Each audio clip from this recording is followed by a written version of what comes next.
అందరికీ నేను ఈరోజు మీకు ఒక రెసిపీ అయితే చూపించబోతున్నాను. దీనికోసం అని చెప్పేసి మీకు మజ్జిగ మిరపకాయలు లేదా చల్ల మిరపకాయలు, ఊర మిరపకాయలు అంటే ఐడియా ఉండుంటది కదా!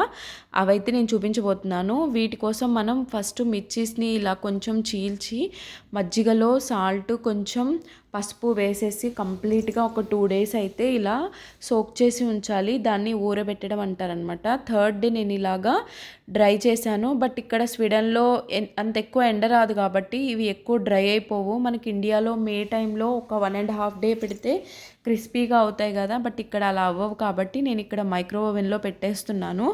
జస్ట్ 1 డే ఇలా బయట ఉంచేసి రిమైనింగ్ డే అనమాట నేను తీసేసి వాటిని ఇలా పెట్టేస్తున్నాను. ఎక్కువ రోజులు ఉంచినా కూడా అవి బూజు పట్టేస్తాయి ఇక్కడ స్వీడన్‌లో. సో అందుకని చెప్పేసి ఓవెన్‌లో పెట్టేస్తున్నాను. ఓవెన్‌లో కూడా మనం కంటిన్యూస్‌గా పెట్టకూడదు.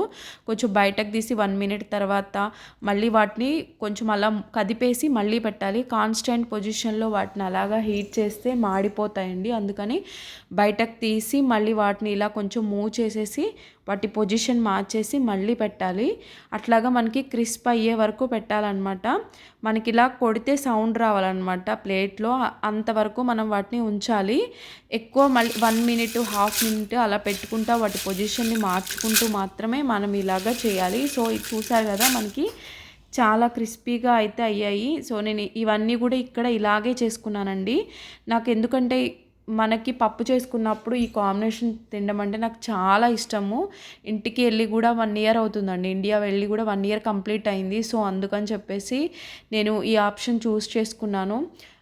ఎలాగోలాగా తినాలి అని మనకు ఉంటుంది కదా! ఒక్కొక్కసారి ఇది హెల్తీ వే కూడా కాకపోవచ్చు మైక్రోవేవ్ ఓవెన్‌లో. బట్ ఇంతకన్నా ఆప్షన్ లేదు కాబట్టి ఇలా అయితే చేసుకున్నాను. సో మనకి ఎగ్జాక్ట్ మనకి బయట సన్లైట్కి అయితే డ్రై అయిపోయిన తర్వాత ఎలా అయితే వస్తాయో సేమ్ మనం ఆయిల్లో రోస్ట్ చేసిన తర్వాత ఫైనల్గా అయితే అవుట్పుట్ అయితే సేమ్ ఉంది. టేస్ట్ కూడా సేమ్ ఉంది. చేంజ్ ఏం లేదనమాట. సో మీరు కూడా కూల్ కంట్రీస్లో ఉంటున్నారా? మరి మీరు ఎలా చేసుకుంటారు వీటిని ఊరమిరపకాయల్ని? సో నేనైతే ఇలా చేశాను. నచ్చిందా అండి? నచ్చితే ఒక లైక్ చేయండి, సబ్స్క్రైబ్ చేసుకోండి. కంటెంట్ నచ్చితే మీ ఫ్రెండ్స్కి, ఫ్యామిలీస్కి షేర్ చేయండి.